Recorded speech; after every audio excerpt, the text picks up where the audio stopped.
barbershop conversation, guys. Feel free, hit the subscribe button. So, thank you, Lincoln. And don't forget, we go live Sunday to Thursday, 9 p.m. Pacific Standard Time. And feel free to subscribe to my new channel, Barbershop Conversations Live. It's the first link in the description box. All right, let's jump into this, man.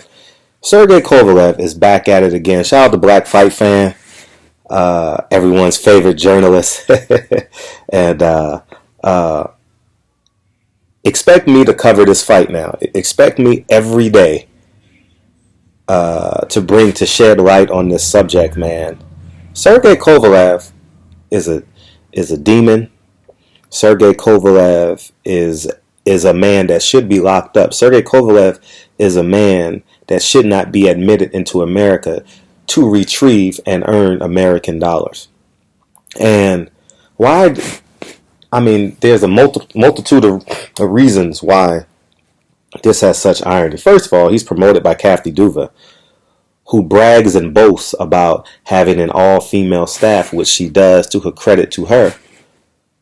And yet she promotes a man who physically assaults a woman and sexually assaulted a woman.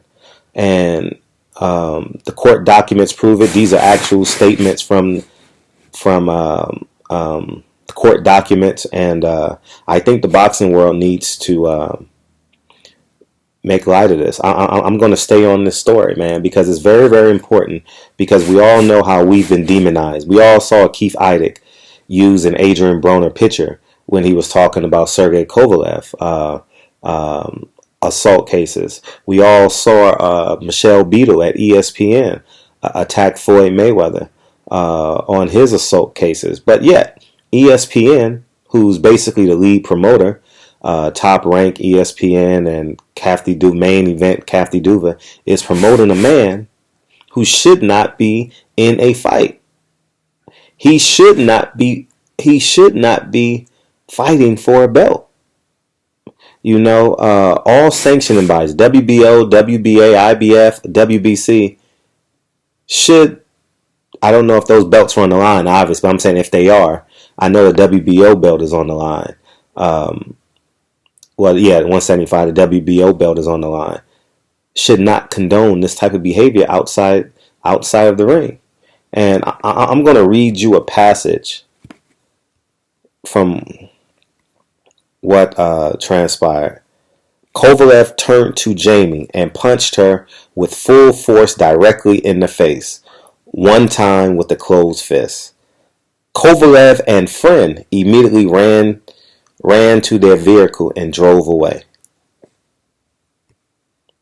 He is the light heavyweight champion of the world, 2-time light heavyweight champion of the world, 3-time light heavyweight champion of the world, because he ended up losing the belt. So 3-time. He's beaten people like John Pascal, Bernard Hopkins, most recently Anthony Yard, and he's fighting Canelo Alvarez on November 2nd. So that tells you the accuracy and the power and the know-how to throw a punch that this man has. And I'm waiting on Dan Raphael to do a story on this. I'm waiting for Keith Idec to do a story on this.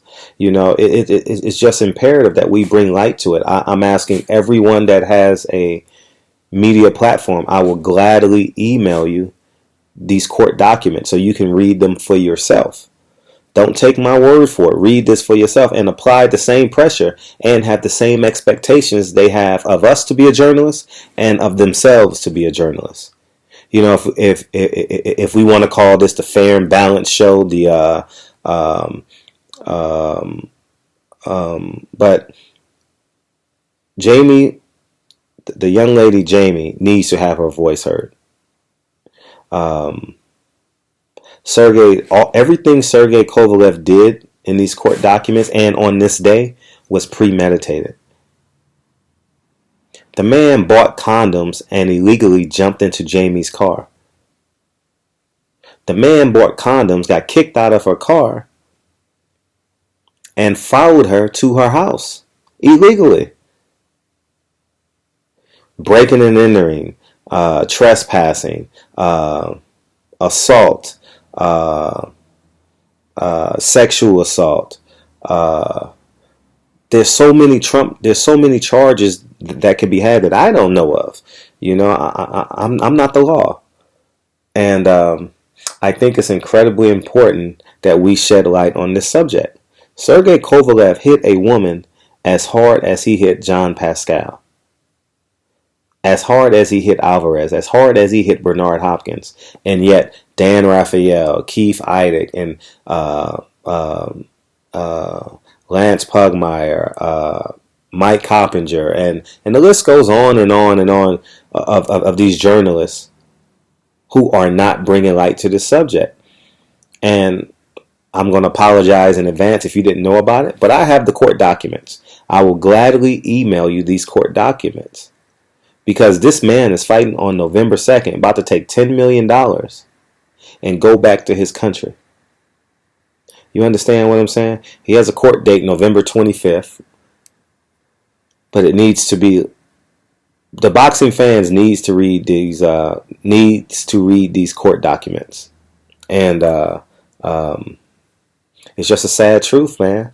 So I encourage everyone, go to Dan Raphael, copy and paste my video on Dan Raphael's, Steve Kim Twitter accounts, and ask them, if you're going to talk about Carissa Shields and the demographic and Floyd Mayweather and Adrian Broner, why not Sergey Kovalev?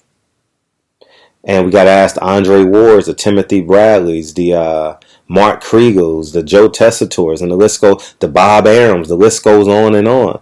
Why is no one not talking about this? Well, it's the green dollar.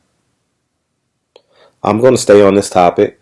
I think it's incredibly important,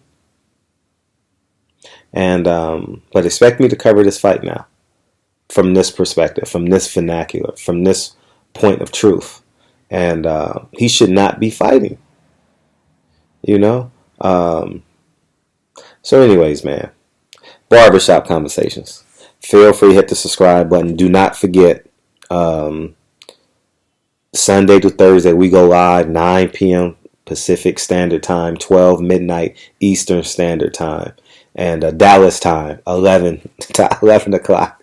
So many Texas fans call into the show, and Baltimore fans, and Ohio fans, and LA boxing fans. Just amazing, man. The show is growing every day, and I want to say thank you in advance. And don't forget to subscribe to my new boxing channel, Barbershop Conversations Live, and we're going to go on from there. But this is the stone cold truth, and we're going to do our best to shed a light on this. So if you are a journalist and you cover boxing in any shape or fashion, contact me and I will email you these court documents. Okay, Barbershop Conversations. Feel free to hit the subscribe button.